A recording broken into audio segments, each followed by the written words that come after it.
आपकी तरफ से भी मारे जाएंगे, उनकी तरफ से भी मारे जाएंगे। तो ये तो अनर्थ होगा, ये तो पाप का कर्म है। इसलिए ये युद्ध को टाल दीजिए। कहा कैसे? तो न्याय कहती है तो न्याय अनुसार दीजिएगा तो आधा दीजिए। न्याय अनुसार तो कौरव और पांडव है, तो न्याय अनुसार आधा दे दीजिए, युद्ध खत्म हो जाएगा। आधा पांडव ले ले, आधा कौरव को दे दीजिए। यदि ये नहीं देते हैं तो दे दो केवल 5 गांव, रख लो अपनी धरती पर, है ना? सिर्फ 5 गांव दे दो, ताकि 5 पांडव है तो 5 तो गांव दे दो, ताकि उसमें जिएगा खाएगा, और सब धरती आप ही रख लो। लेकिन दुर्योधन वो भी दे न सकता, नहीं दिया। आशीष बरों का ले न सका, नहीं दिया। कहा नैव दस्यामी, मैं नहीं दे सकता हूं। सुई अग्रे भूमि, सुई के नोक के बराबर भी बिना युद्ध के केशव, बिना लड़ाई के, बिना युद्ध के मैं ही केशव सुई के नोक के बराबर जमीन नहीं दूंगा, क्योंकि ये सब मेरी है। हुआ वही युद्ध हो, बांधने के लिए गया और सब बहुत बात हुई, लेकिन शांति का प्रस्ताव नहीं माना। युद्ध निश्चित हो गया, युद्ध निश्चित हो गया, अब युद्ध होगा। कृष्ण दुखी हो गए और दुखी होकर के मथुरा चले गए। कहाँ चले गए?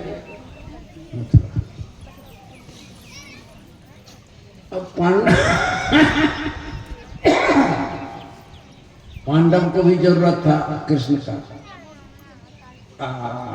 कौरव को भी जरूरत था कृष्ण का। दोनों मदद के लिए चाहिए, दोनों को मदद चाहिए।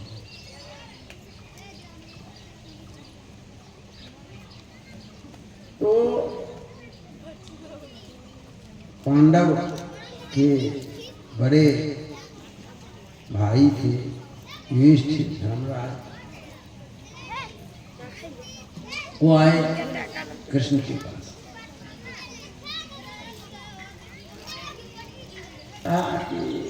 कैसे आए हो? कुशल समाचार सब ठीक है? क्या है? सारी बातें हैं। युद्ध की भी बात हुई। कहा हम जहाँ तक होगा हम साथ देंगे, जो कहिएगा हम तो आपका है ही है, लेकिन एक तो हमारा काम कर दीजिए। कृष्ण ने कहा एक हमारा काम कर दो। कहा कहिए क्या काम कर दो? कहा हमको एक आदमी दीजिए। क्या कहा? एक आदमी हमको दीजिए। किसको कहा? युधिष्ठिर को। एक आदमी। कहा एक आदमी क्यों मांगते हो? हम कहो तो 100 आदमी भेज देते। कहा नहीं, एक ही आदमी चाहिए, लेकिन उसमें शर्त है। कहा क्या शर्त है?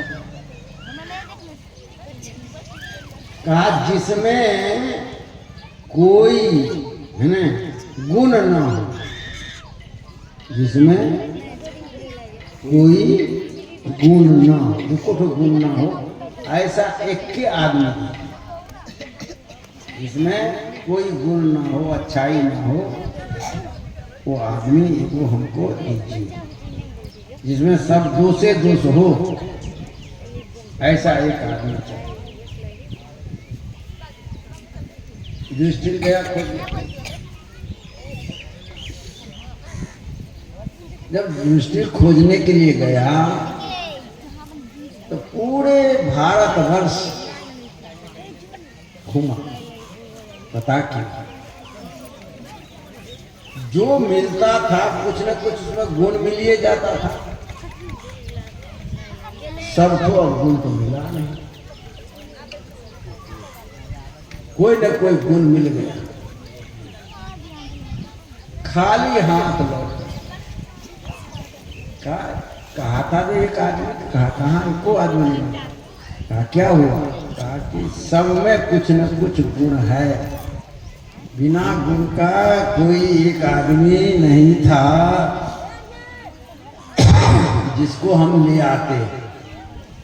ठीक, अच्छा जाइए बैठिए, अपने अतिथि घर में भेज दिया सत्कार।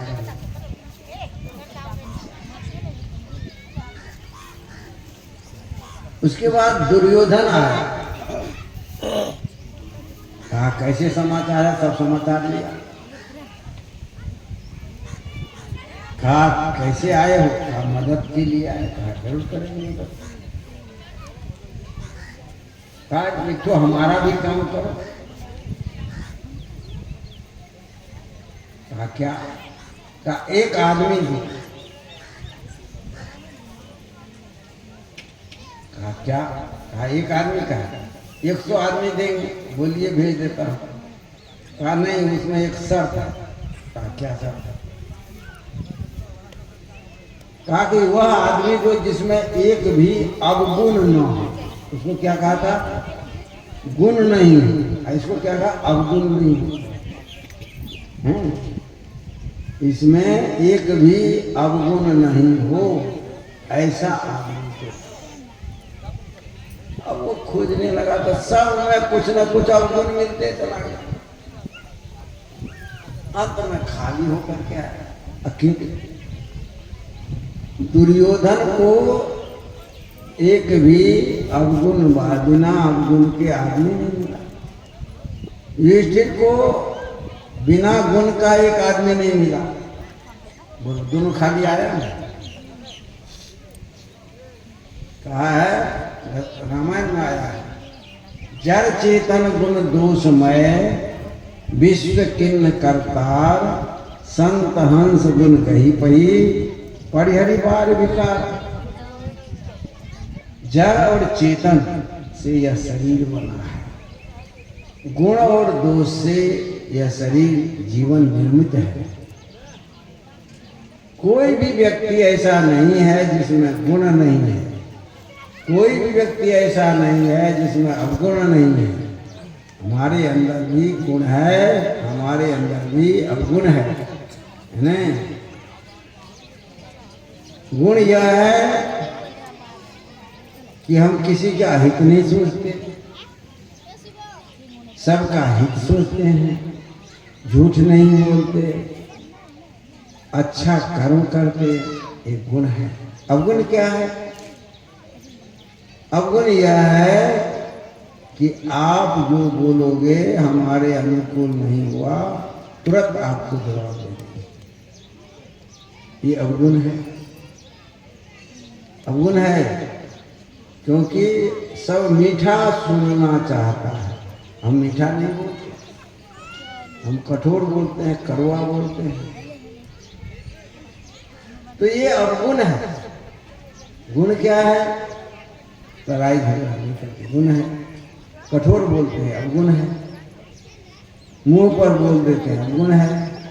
बहुत आदमी मुंह पर आते कि आप तो बहुत अच्छे हैं, आप चले जाइएगा तो पीछा में क्या है, भला बहुत खराब है। तो ये जो है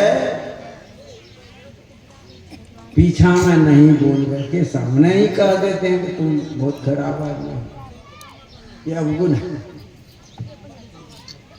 क्योंकि नीति में इसका विरोध है।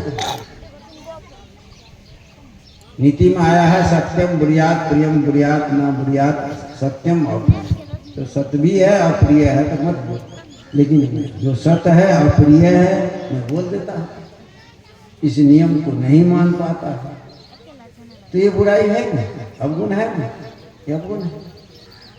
तो हर एक आदमी में गुण है, हर एक आदमी में अवगुण है ना। तो दोनों आदमी खाली हाथ आए। तो कृष्ण ने दोनों को देखा खाली खाली, दोनों को तरफ देख करके मुस्कुराए। मतलब समझो कि कोई धरती पर बुरा नहीं है और कोई धरती पर अच्छा नहीं है। यदि हमारी सोच सही है तो सभी व्यक्ति अच्छे हैं, और हमारी सोच गलत है तो सभी व्यक्ति गलत हैं। बात समझ में आई?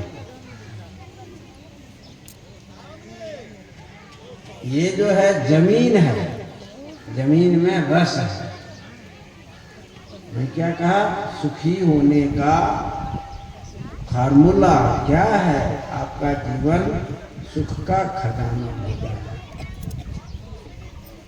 तो जब तक सकारात्मक सोच नहीं होगी तब तक जो है आपके जीवन में गुण नहीं है, सुख नहीं है।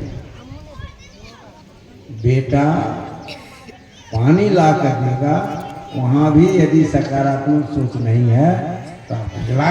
इतना देर हो गया पानी लाने में, तभी एक बार में कहना सुना चाहिए। अब वो पानी देता है, पानी पियोगे कि उसको डांट रहे हो? अरे डांटो क्या, पत्नी भोजन ला कर दी तो रहता कहे न बनाया, चटनी कहे न बनाया?